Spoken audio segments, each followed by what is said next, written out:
La lucha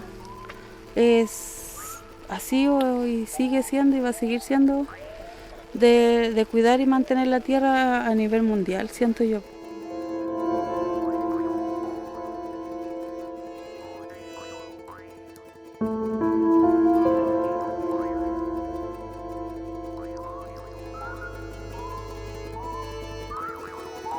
Entonces servía para ese terreno.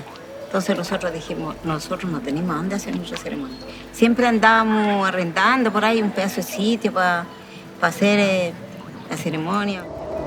No será posible mirar hacia el futuro sin honrar a la memoria de nuestros ancestros.